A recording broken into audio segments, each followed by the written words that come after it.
you check the children? You're a little mad sometimes. Hi, I'm Chucky. Wanna play? Sometimes. That is what You're gonna need a bigger boat.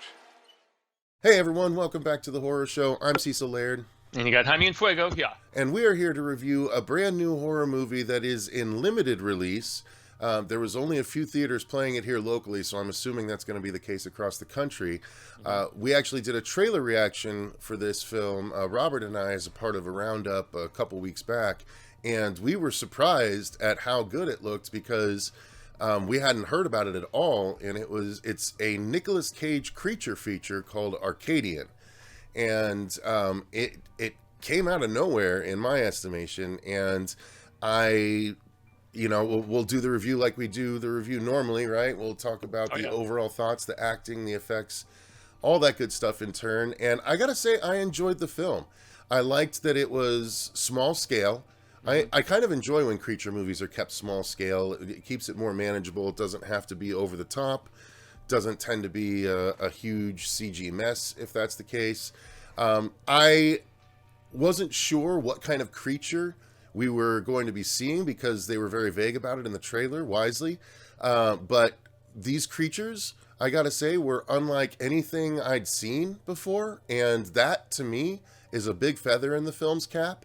Now, whether or not everything about the creatures worked for me, we can get there and discuss it, but I did enjoy the film. I liked what we got, and it takes place over the course of a few days, and that's it. And it's very simple, to the point, and I enjoyed it. I had a good time with it. How about you?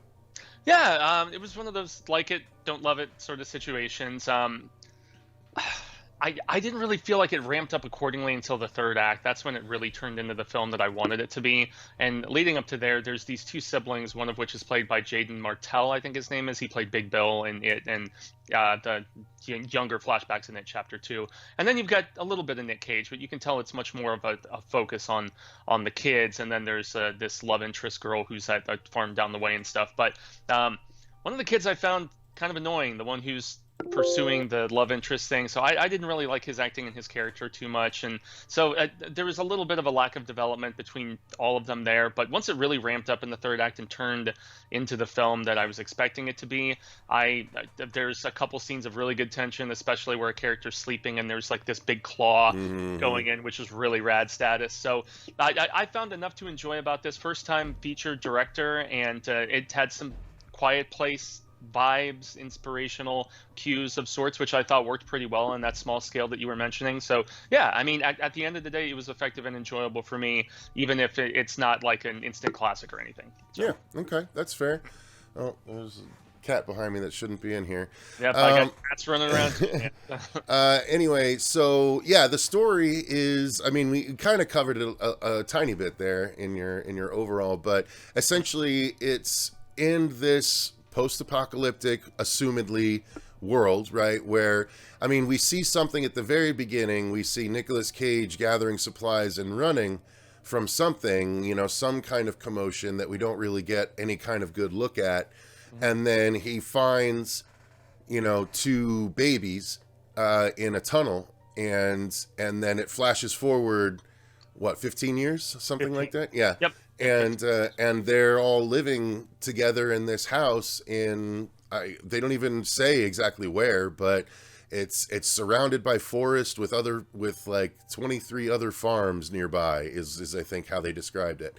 And basically they are having to live in this world, and every night they have to bunker down and board up the windows because apparently every night creatures come and try and get to them for assumedly nefarious purposes, and there is a love interest to one of the children, as you said. I hesitate to say children because they're young men; they're like teenagers. Like teenagers. Yeah.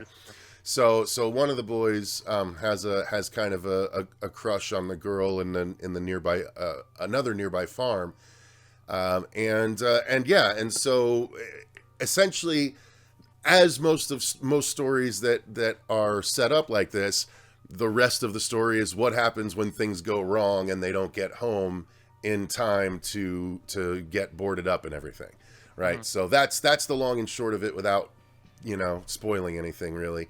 And I enjoyed that setup. Again, I like it. I know I use the term bunker down, but that it's not a bunker movie. Like those movies I'm not a big fan of, but it has moments where it becomes one. Moments, but it's not the whole way through, so I'm fine with that. But it was an entertaining, like, I enjoyed how the story played out. It was very straightforward. I didn't have the issue with that one actor's capabilities. I thought he acquitted himself fine. It was just something that we've seen before in other stories where there's, two young lovers that are not acting as careful as they should just because they kind of like each other, and it gets frustrating from that standpoint. Yeah, and it was less about his performance as an actor and just more so about the way his character was written, where he's kind of, I guess that's what love does to people, right? You kind of turn your back on the family a little bit, because there's a incident that happens with one of the family members, without spoiling things, where he kind of goes over for help at the other farm, and then he's just kind of like, okay, I'm gonna hang around here and leave you guys to figure it out yourselves. So I don't know, that's more so a writing and character motivation thing. No knock on his performance. It would have been nice to have a little bit more explanation, I think, story-wise, about what happened. But then again, a similar gripe about Civil War the other day when we saw that earlier this week. Give us some reasoning as to how this all went down, because there's that one scene between the two characters where they're like, you want to play crappy apocalypse, and they're like, you have to sum it up in 10 seconds. So that's our exposition dump about why we're in this situation. I don't even think that I don't do you think they were describing the same apocalypse, or do you think I think they were describing two different scenarios, like what would be a crappy apocalypse? Oh, I thought they were just giving their own take. I thought that the first time, but then when the second one was so different, I was like, oh, they're just coming up with crappy apocalypse scenarios. Oh, because they're in a crappy right. Oh, okay. Right. Well, yeah, I can see that too. If anyone else saw it and had a different read, please let me know in the comments down below. But that was my read on it, because I was going down your thought process, and then the second one was so different. I was like, oh, they're just doing crappy apocalypse scenarios. Yeah, because they're talking about bugs, spreading disease, and then mutating people and all this different stuff. And then when we finally do see creatures, they didn't seem like that descriptive. No, maybe you are correct. No, but at the same time, it was kind of misleading, because they do emphasize bugs a couple of times before they get to that point. And so I was like, oh, are those the like?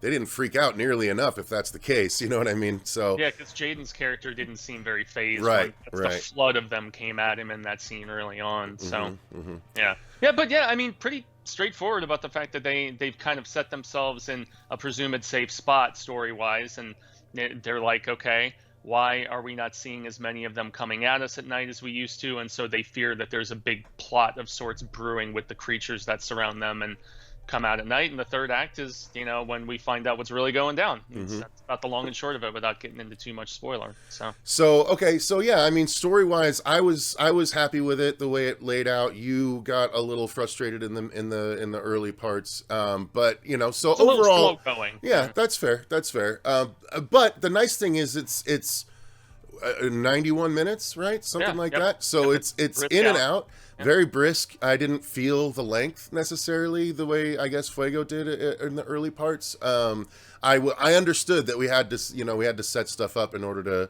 to pay it off with stakes later and stuff like that. Not to say you didn't understand that. Just saying that's what I was thinking as I was watching it and stuff. So third act was a blast, though, man. Yeah. It really was. Well, okay, yeah. Let's briefly hit on the acting, right? Because we did touch on it a couple of times. I didn't have the issue with that. I thought everyone did a good job. I had a hard time. Like, it took me a minute to recognize that was big. That was Bill, little Bill. Yeah. And I was like, damn, he's like, this is not a knock on him, but he's kind of in that awkward transition phase, right? The midsection, yeah. Yeah, like where you're like 12 and 13, you're not quite that teenager look yet, but you're, I know he probably is already, but he's got that midpoint look, you know what I mean, between kid and teenager. Kind of like what's happened with Finn Wolfhard at this point too. Yeah. Fair enough. Yeah. And Nick Cage, did a great job. He wasn't like super over the top Cage, but he didn't need to be. It wasn't called for in this. So yeah, I enjoyed the acting here. Yeah, he was a good, compassionate father for the amount of scenes that we get him in, and in the third act he has that little like mild hint of caginess when like the big shit is Oh hitting yeah, him. that's So fair. Just a little bit, which was cool to see. There's a hint of caginess. Yeah, and even if I found it a little derivative love story wise, I still thought that the girl from the farm down the way and the other brother did have decent chemistry and they were cute.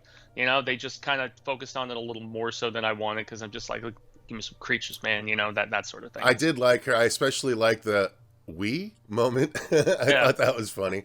I thought another cute one was like, do you have 10 more seconds? That was good. I thought that was cute. Yeah. So, okay. And then filmmaking wise, this is something I did want to touch on because I was concerned at the beginning.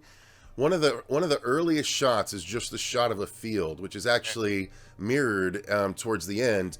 And I swear to God, the cameraman was just doing this for no fucking reason. No reason. And then he did the same shit when we got the mirrored image at the end. So like there was shaky, like I didn't notice it much after the early parts of the movie. So I think they kind of backed off of it, or the shaky cam during the action kind of made sense because none of it bothered me again. But man, those two shots, the two mirrored shots in specific, like I was like, oh my God, is this the shaky cam we're going to be dealing with the whole movie? But then I didn't really have the issue for the rest of it. But I have to say, it did make me concerned. Did you had a similar experience there? Yeah, I totally noticed it early on too, and I was wondering, because it was one of my few gripes about Monkey Man was like during some of the fight sequences. It was just because I have an astigmatism and I have trouble focusing on super hyper moving things at times, and so I was just like, is this me or is this the actual camera work going down?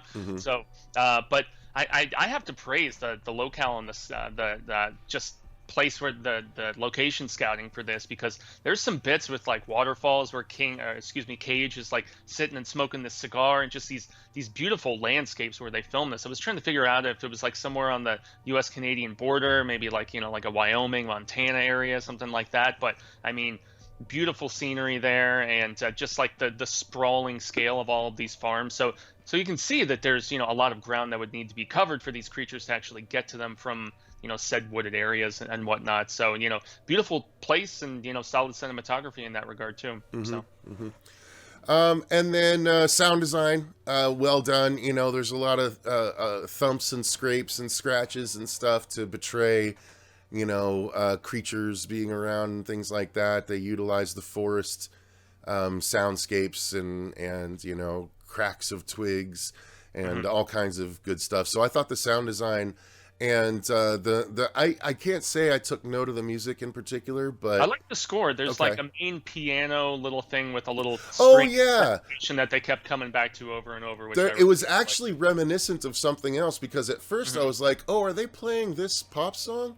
Yeah. And then it was just a chord similar to what a pop song, or at least a popular song, recently has been using. So, I did. Familiar progression to the chords and stuff. Where it's where you're like, okay, that's not exactly like what I've heard, from said song or score or whatever, but it did have some similarities. And sometimes there's kind of a comforting aspect to that sort of bit, and it was utilized in some scenes where you need reassurance as a viewer because you're either in the midst of a dire situation or you've just gotten through it, and so and then last but not least, let's talk about the effects. I mean, the practical that we get with wounds and occasional stuff, like occasional clawed hands and things like that, was well done. And then the creatures themselves, though, they are very much CG. There's very little to practicality of the creatures, except for in certain close-ups. But I don't think that they built a full practical creature for use at any point. And something that kind of backs that up is when I was searching for pictures to use as a background for this review, some of the pictures on Google showed a creature that is not what the creature ends up looking like in the movie. So I'm not sure if they changed the design between promotional period and release, or if it was meant to kind of be, a misdirect of some kind. But I will say that I do still stand by the fact that these were some of the most unique creatures I've seen put to film. They're kind of both quadrupedal and bipedal at times. They are like leathery skinned and furry, and then they have a really interesting design to their head. The problem that I had with the creatures, like, they were cool. Like, the first time we actually saw one in full, I couldn't quite tell what was what. And I was like, I don't know if that's a good thing or not. Like, I get kind of what it might be, but I can't quite tell. The nice thing is they don't shy away from it. They show a lot of the creatures, so you get a lot of good looks eventually. Especially in the third act, yeah. Especially in the third act. The problem that I had with the creatures was it the abilities? Yes, they had them do something, one particular thing that these creatures do that you literally in your brain know cannot be accomplished outside of CG. And it just it undercuts the effect, I think, in an unfortunate way. It is unnerving, but it sounded like a machine gun. Yeah. It's unnerving, but it's also so outside of the reality of kind of everything else going on that it, unfortunately, like I said, undercuts the effect a bit. What were your thoughts on the creatures? I thought they looked unique. I can't say I was over the moon for the design, but yet it didn't really look like anything else that I'd seen before. So, props to that. I really wanted a little bit more exploration, and I know it's only a 90-minute movie and whatnot, but there's something that one of them does with spitting up a bunch of crap onto a character in the third act, and I want it because you see the aftermath of it when a character sees, what is becoming to that character, and I don't know, I just wanted to see more of that. And it looked like almost like a hidden mouth that had like a weird like worm suction thing that was coming out to grab someone. Like, and it also barfed up a bunch of stuff on first. And that's where I thought that thing was getting shot by another character. And I thought so too, but no. And then turned out, no, it's this weird ability they have with this kind of thing. Yeah. But I like the claw extension. That was dope. Yeah. That you see in one that was so like I was like, what is going on? Because like the way the arm kind of unfolded out into the space, and then just suddenly one of the claws just starts growing. I was like, that's fucking dope. Like, that's cool. I hadn't seen closer. I hadn't seen that before. I was like, that's neat. I really like that. That was an unnerving, as quiet as everything was at that moment. Like, I was like, this is really cool. So there's enough in this film that's new, that the stuff that's quote unquote used is not bothersome to me. There's also an interesting ability that they do a couple times in the movie where they all kind of group together. Oh, they become critters. Critter style. Yeah, they become critters for a minute. Which is interesting. Yeah. And if they and it's funny because there's a moment slightly earlier where you see them do this, and you're like, wow, that's kind of a weird thing to throw in there, and then it kind of comes back at the end, and you're like, oh, that's why they showed us that. Okay. Yeah. But you get a good solid look at them in that third act when they're kind of when their plan is coming to fruition without really going into too much. And there's also the autopsy scene that I thought was cool about halfway through, where one of the characters catches one and he's like, felt very thing-like. Yeah, definitely. And then the one character is like, you think we can eat it? Because they're obviously short on meat. They're eating like plants and vegetables and fruits and things like that primarily, which is where when the brother gets the chicken at that one point, he just starts gobbling like crazy. So I don't know, man. I thought the creatures were cool, especially with talking with you a little bit more. Even if I didn't love the design, it was the weird array of abilities and things like that. That I don't know. This is one that I think could have gone maybe an extra 10 or 15 minutes. I agree. Given a little bit more development, because there was enough interesting meat on that bone that I just wanted to kind of chew into a little bit. At the same time, if we had added a scene where like they find a fucking book that talks about these creatures that were, like it kind of, that's been done so many times that then it kind of would have felt, cheaper. I think at this point, I kind of like when creature features kind of leave it a little more ambiguous. Because then it's like, well, it could be this, it could be that. Like it's, and when they even play with it themselves, where they're like, well, it could have been this shitty apocalypse or this shitty apocalypse. Like it could. Yeah. They leave it up. They're like, okay, what do you think? But here's the result, you know. And it's like, cool. All right, I'm down for that. So And you have the wheels spinning in my head now about the fact that maybe they weren't talking about their own apocalypses. Yeah, I'm thinking about that today as I head out to the festival now. oh man. All right. Well, I think that's going to do it, you guys. Yeah. Thank you very much for watching. Thank you to all of our patrons for supporting the channel the way that you do. Woo. We greatly appreciate it. If you've made it this far, just so you know, the Dylan's New Nightmare Finishing Funds campaign is closing at the end of this month. So if you want to pre-order the Blu-rays, you are running out of time. So make sure you check that out. Yeah, and if you can't get out to a theater to see this being in limited release and all, they don't have a set release date, but it is going to be hitting Shudder sometime in mid-2024 is what all the press releases are saying. Okay. So, yeah, because it is a Shudder release, and it's eventually going to, kind of like what Late Night with the Devil did, where it's in theaters for a limited run, and then it's eventually going to make its way to the streamer. Dude, so. When Evil Lurks must have really done gangbusters for him, because that's the first one, the first Shudder movie I remember being put in a theater. Were there others before I'm trying to remember. There's been a couple here and there, but only the more high-profile releases, and I think it's ones that they acquired, when they were still on the festival circuit, and as opposed to something that they acquire after it's already been in theaters, and then they put it on their streamer. So I like that they're doing these boutique theater releases, because so far the 3 that I've gone to see have all been solid. So yeah, I'm on board for more. So yeah. All right. Well, thank you guys again for watching. Until next time, I've been Cecil Laird. And gracias, Jaime and Fuego. And remember, stay scared. Stay scared.